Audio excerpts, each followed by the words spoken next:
ആദ്യം കഴുകി വൃത്തിയാക്കി 1 കിലോ ബീഫ് കുക്കറിലിട്ടു.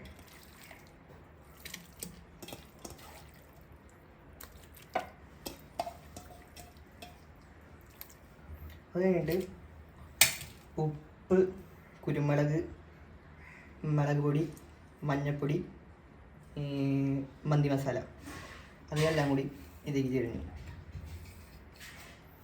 അതിനുശേഷം 2 ബേ ലീഫ്, ഒരു ഉണങ്ങിയ നാരങ്ങ, പിന്നെ കുരുമുളക്, ഏലക്ക, പട്ട, ഗ്രാമ്പു, ജീരകം അത് അത്യാവശ്യം ഓരോ പിടി ഇതിലിട്ടു. അത് കഴിഞ്ഞിട്ട് ബീഫ് ക്യൂബ്സ് മാഗിയുടെ അത് ഇതിലേക്ക് ഇടുക. ഇഞ്ചി വെളുത്തുള്ളി പേസ്റ്റ്, പിന്നെ ചെറുതായിട്ട് അരിഞ്ഞ സവോള മൊത്തമായിട്ടിത്, പിന്നെ ഒരെണ്ണം അരിഞ്ഞത് ഫുള്ള് ഇതിലേക്ക് ഇടുക. മല്ലിയില, പുതിനയില അരിഞ്ഞു വെച്ചത്. അതിനുശേഷം ചെറുനാരങ്ങ 2 ഉണ്ട്, അതിലൊരെണ്ണം ഫുള്ള് നന്നായി പിഴിഞ്ഞ് ഇതിലേക്ക് ഒഴിക്കുക.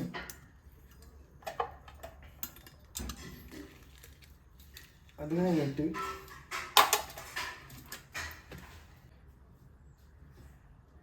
ഒരു 3 സ്പൂൺ ഓയിൽ, സൺഫ്ലവർ ഓയിൽ, അതും നെയ്യിൽ ഒഴിക്കുക. എന്നിട്ട് അത് കഴിഞ്ഞ ശേഷം ഇത് നന്നായി മിക്സ് ചെയ്തിട്ട് കുക്കർ ഒരു 4-5 വിസിൽ വരെ ഈ ഗ്യാസിൽ വയ്ക്കാം. അപ്പോൾ ശരിയാവും ഈ ബീഫ്.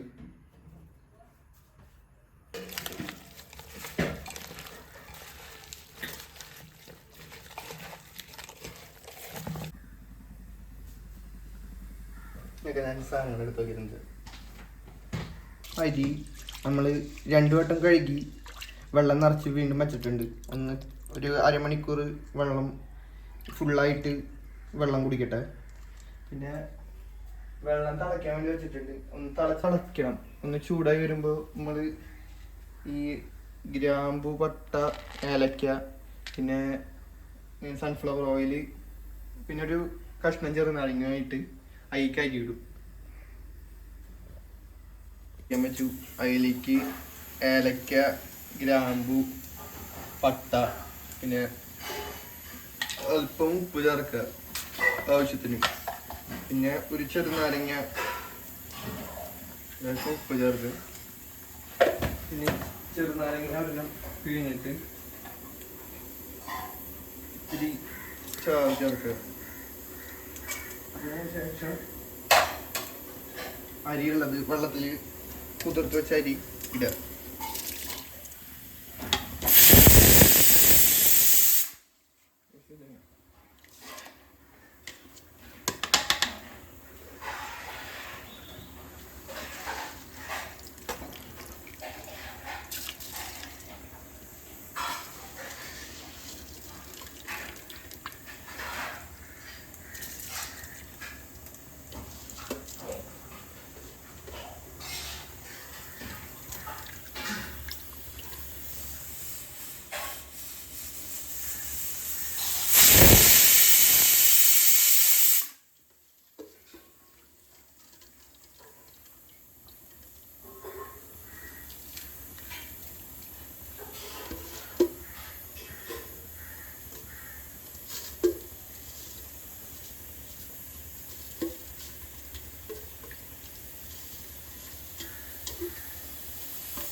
ആറ് വിസിലിന് ശേഷം ബീഫ് ഒരു വേറെ പാത്രത്തേക്ക് മാറ്റുക. മറ്റേ പ്രഷറൊക്കെ പോയി കഴിഞ്ഞതിന് ശേഷം അത് എന്നിട്ട് ഫുള്ള് മാറ്റുക. അതിൻ്റെ സ്റ്റോക്ക് നമുക്ക് മറ്റേ മന്തി തയ്യാറാക്കുമ്പോൾ ആവശ്യമുണ്ടാവും. അപ്പോൾ എല്ലാ ബീഫിൻ്റെ കഷ്ണം മാത്രം വേറൊരു പാത്രത്തിലേക്ക് നോക്കി മാറ്റി വയ്ക്കുക കേട്ടോ. അതാണ് ഇനി അടുത്ത സ്റ്റെപ്പ് ചെയ്യുന്നത്.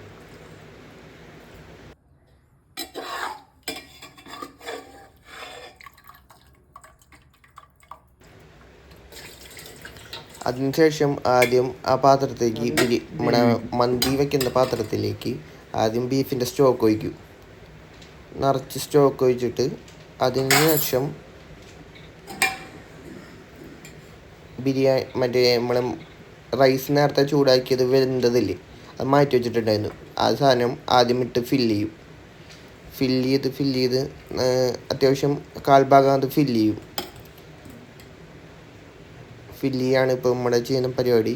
അപ്പോൾ അടിയിൽ മറ്റേ മസാല ഒക്കെ പിടിച്ച് നല്ല ടേസ്റ്റ് ഉണ്ടാവും.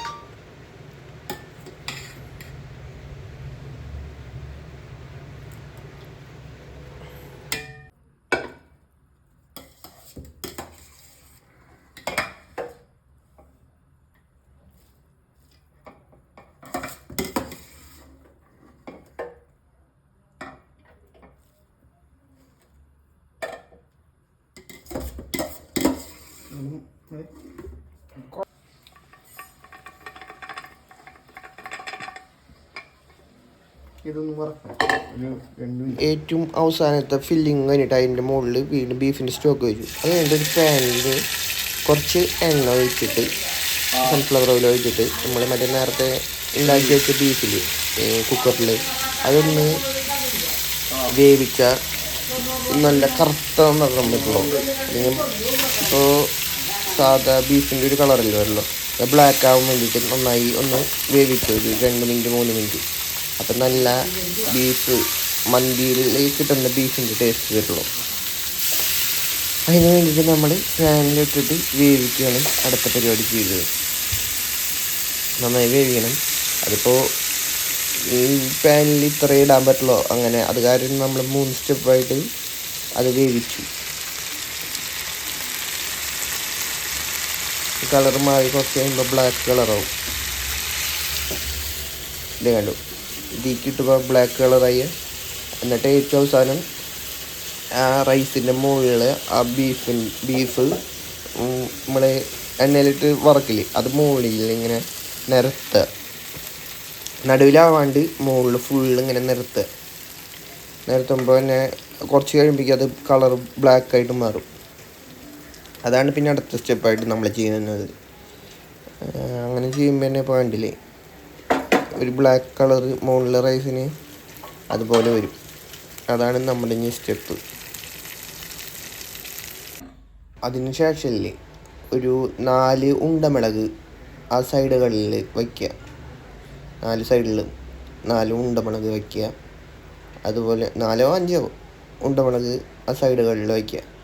അത് കഴിഞ്ഞിട്ട് നമ്മൾ ഒരു പാത്രത്തിൽ കുറച്ച് തീക്കനൽ കൊണ്ടുവരിക.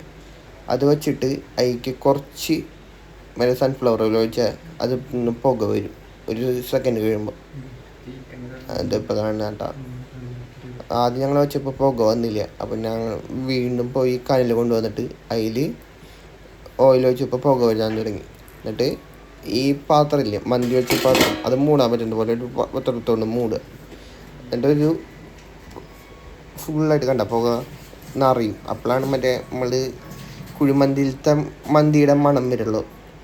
ഫുള്ളായിട്ട് മന്തിയുടെ മണം വരും. അത് കഴിഞ്ഞിട്ടൊരു 10 മിനിറ്റ് ഒന്ന് ജസ്റ്റ് ഒന്ന് വേവിക്കുക.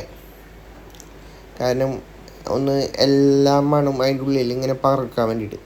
അപ്പോൾ 20 മിനിറ്റിനുള്ളിൽ മന്തി റെഡി ആയിട്ടുണ്ടാവും.